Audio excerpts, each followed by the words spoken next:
I can say that yes, one of my sources at the Department of Foreign Affairs has confirmed to us that both VP Inday and former President Duterte are invited to the inauguration of President Trump.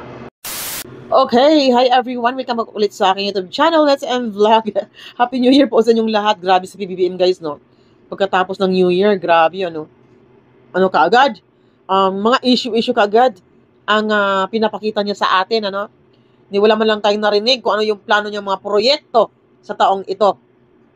Ang una kong narinig, yung balak niyang maglaan ng 22 billion para sa Asian Summit next year sa 2026, di ba? Babagong taon pa lang, yun kaagad ang kanyang topic. And then pangalawa, ito nga, si VP Sara tinanggal sa NEC dahil yun nga ang reason, napanood ko po sa news po ng mga bias media, lang sabi, feeling unsafe na raw. Unsafe, no? Feeling unsafe na raw itong si BBM, Lisa at si Tamba. Dahil nga po sa alam nyo na, yung pinapalabas po nila mga fake news na itong si VP Sara daw ay pinagbantaan silang tsugiin.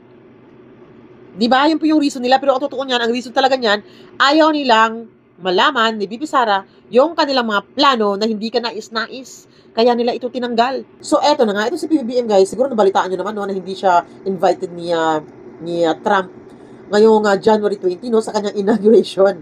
Maging ni isa sa kanilang pamilya, never, hindi invited.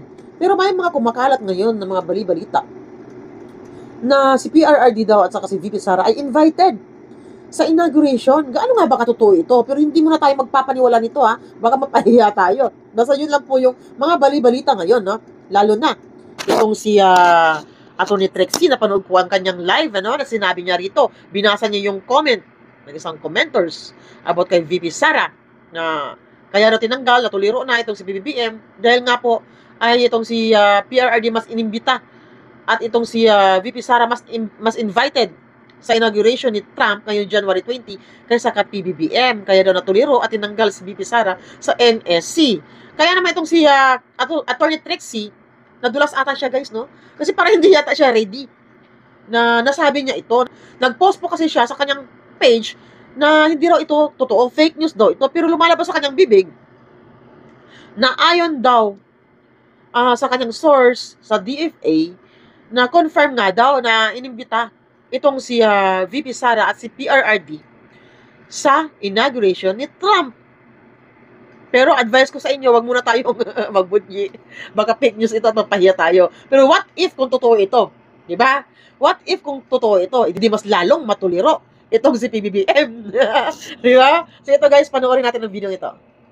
Nakikita ko madalas, sabi ni Alan Lim, tinanggal niya ang mga Duterte sa NSC kasi di imbitado sa inauguration ni President Trump.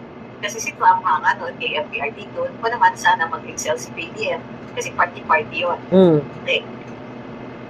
Well, I can say that yes, one of my sources at the Department of Foreign Affairs has confirmed to us that both VP Inday and former President Duterte are invited to the inauguration of President Trump. The President Bongbong Marcos is not invited, nor is any of his family. Okay. Bakit? Well, some people say that according to protocol, you are a head of state, pero you will be there as part of the audience. Oh, narinig niyo yun? Narinig niyo? Sabi niya, sabi ni Alan, ulitin natin. Tinanggal niya ang mga Duterte sa NSC kasi di imbitado sa inauguration ni President Trump. Kasi si Trump nga noon kay FPRD, doon pa naman sana mag-excel si BBM kasi party-party yun. Okay. Well, I can say that yes, one of my sources at the Department of Foreign Affairs has confirmed to us that both VP Inday and former President Duterte are invited to the inauguration of President Trump.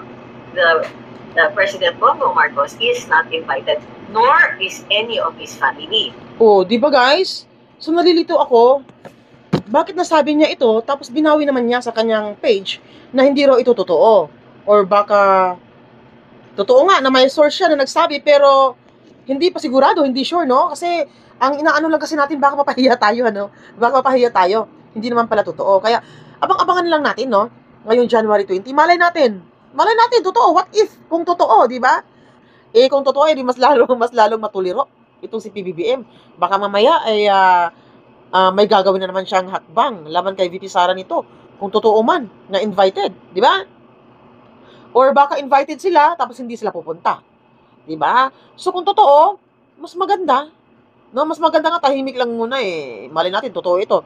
Tapos malaman lang natin, nandoon na si VP Sara at saka si PRRD. Nakikita na natin sa sa TV, nandoon na sila, dumalo. Kasi invited pala sila, di ba? Kaya nagtataka ako kay Attorney Trixie, bakit na binawi ito?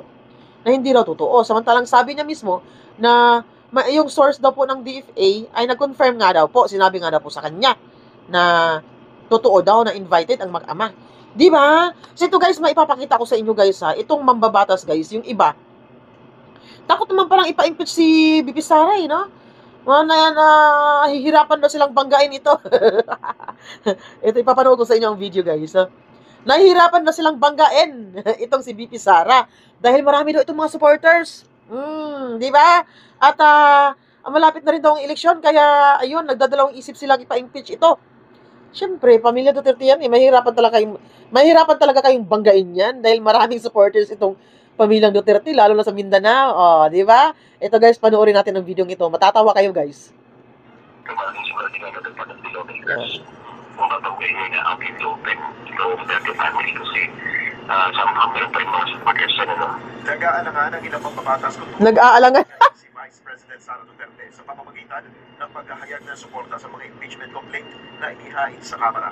Ayon sa political science professor na si Dennis Coronacion, tiyempo na malapit na ang midterm elections, kaya naman magdadalawang isip ang mga re-electionist lawmakers dahil na rin sa mga natitirang Duterte supporters. Sa latest survey, even though malaki yung pinapakit sa survey numbers ni Vice President Sara Duterte, makikita mo na may mga natitirang supporters, lalo na sa mga... Hindi, ang totoo niyan, yung mga survey sa online, sa mga bias media, bumaba daw itong si VP Sara. Pero nakikita nila sa comment section, puro mga VP Sara ang mga commenters doon at binabash nila itong si PBBM. O di ba? Ay, palusot pa kayo. Umulat na rin sa panahon ng Kamara para talakayin pa ang impeachment complaints. Dagdag pa ang naging Ayan, kulang na raw sa panahon, pero totoo niyan, nahihirapan sila. O natakot silang banggain itong si VP Sara. O di ba? So guys, no, at abangan lang po natin no ngayong January 20 kung totoo ba ito. Malalaman naman natin yan kasi ibabalita naman yan. At kung hindi man ibabalita ng mga bias media, ay nandiyan naman po ang SMNI, o di ba? At ngayong January 20, abangan din natin ang rally ng INC. Hindi lang po INC, pati rin mga DDS supporters, KOGC, mga kapatid nating Muslim, isa din po sila sa a-attend sa rally.